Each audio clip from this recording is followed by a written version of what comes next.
Bonjour tout le monde, chers auteurs, chers lecteurs, bienvenue pour ce nouveau numéro de Livre en vrac, la seule émission du web où un éditeur présente les livres qu'il a récemment édités. Et nous commençons aujourd'hui par Plongeur des mineurs, succès du mois de mai 2022. Espérons que ça se poursuive.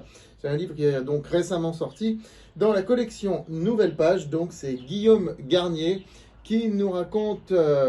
c'est un roman, mais bon, c'est un roman inspiré... d'histoire vraie, évidemment. Guillaume Garnier était lui-même plongeur des mineurs, il ne le cache pas.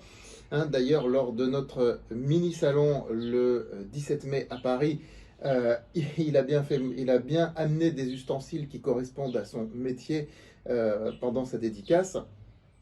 Donc il nous livre un roman inspiré d'histoires vraies, qui est passionnant sur le métier de ces hommes, des hommes ordinaires, nous dit-il, mais j'aurais tendance à dire des héros ordinaires quelque part, qui font un métier extraordinaire. À une époque où on est en train de beaucoup s'intéresser à l'armée, de beaucoup parler d'armée, et de découvrir quels sont les métiers de l'armée, je peux vous dire que celui-là est stupéfiant. Lisez ce livre, vous en saurez davantage. Un livre simple, un livre bien écrit, très très bien écrit, qui vous fera plonger, c'est le cas de le dire, donc en eau trouble parfois. Voilà, Plongeur des mineurs, des hommes ordinaires par Guillaume Garnier dans la collection Nouvelle Page. JDH Édition est fier dans sa collection Romance Addict de présenter sa première romance LGBT, Eros, tome 1 de Laurine Boireau.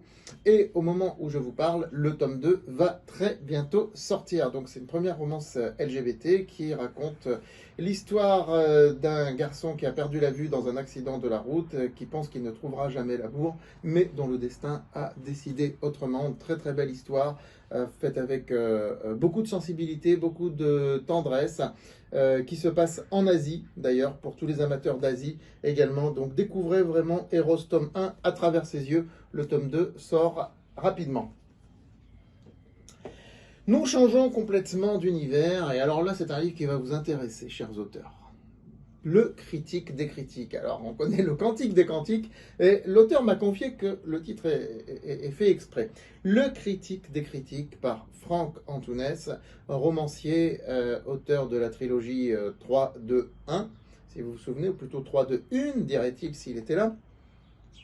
Eh bien écoutez, le critique des critiques, c'est un uppercut, un pamphlet très très bien écrit, qui critique justement les critiques littéraires, et qui au passage donne aussi des conseils, des astuces, de manière détournée, donc aux auteurs, et donc tout qui dépeint vraiment le monde de la critique littéraire, donc avec parfois avec sarcasme, et puis toujours avec une très très jolie plume, préfacé par Johan Laurent Rouault. Donc le critique des critiques, vraiment à découvrir. Si vous êtes auteur, ça va vous intéresser, vous comprendrez tout en même temps sur les critiques littéraires.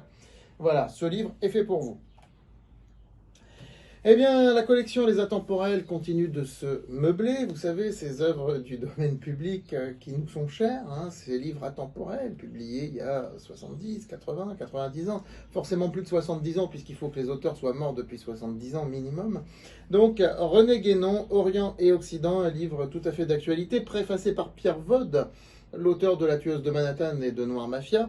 Donc, Orient et Occident de René Guénon, écrit en 1924, il y a pratiquement un siècle, et René Guénon parlait déjà d'un conflit qui devait un jour arriver entre l'Orient et l'Occident en raison d'un fossé qui se creusait entre les valeurs des uns et des autres. Vraiment à découvrir ou à redécouvrir. Donc, Orient et Occident de René Guénon.